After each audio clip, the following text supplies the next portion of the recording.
Hello भाई नमस्कार। स्वागत कर मिनी ब्लॉग को मालिक जय जगन्नाथ।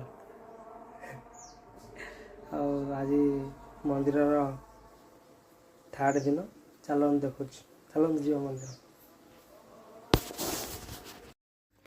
बर्तमान आम मो सडूर मोर पलि आलु भुवन भुवन किसी मंदिर सामान जीव मंदिर जिनस खली ठोली आउ किसी पनीपरिया सब जीव आउ चलते मु भुवन मार्केट के जाई देखौची चलो। वर्तमान भाई आम भुवन बजार उपर पहुँची गलु आउ चलते जीवा सामान फामान किणिकी जीवा घर को चलो।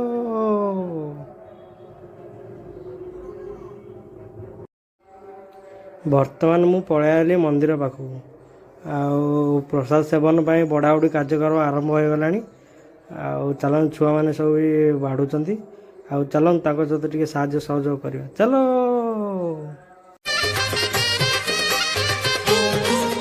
मु शरणागत तोर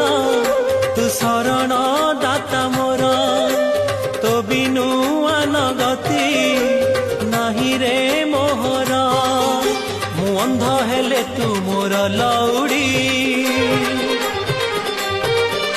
मु छोटा हेले तू मो आशा बाड़ी मु अंध हेले तू मोर लौड़ी मु छोटा हेले तू मो आशा बाड़ी भुज बढ़े तू कोले ने भुज बढ़े तू कोले ने देर कालिया दे देर कालिया दे देर कालिया दे देर कालिया दे तू राजा परा पुण्य नीला चले।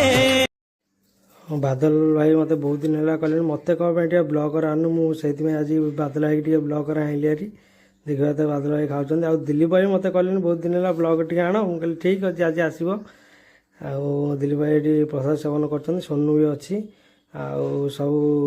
सान भाई मैंने समस्ते अच्छा मंदिर कम साहाय्य सहयोग समस्ते ही कर समस्त ठाकुर भल रखु चलो।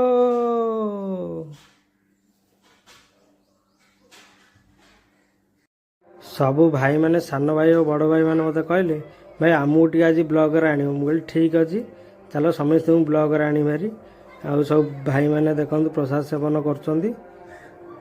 मिकुआ भी अच्छी मो सहित आउ दीपुआ भी खाऊँ आउ समस्ते प्रसाद सेवन कर आउ पुणी आउ जन दीपुआ पलि आसिले मो पाक राजा अच्छी आउ सब हसरे खुशी समस्ते प्रसाद सेवन कर प्रभु जगन्नाथ समस्त को भल रखु देखिए आम आनंद बजार एटा प्रभु समस्त को खुशी रखु जय जगन्नाथ।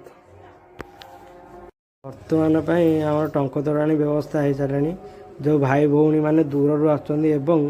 आम गाँ लोक भी समस्त भी टंक तोड़ाणी व्यवस्था हो समस्त भाई भौणी मैंने आसिक पीबे टंक तोड़ाणी।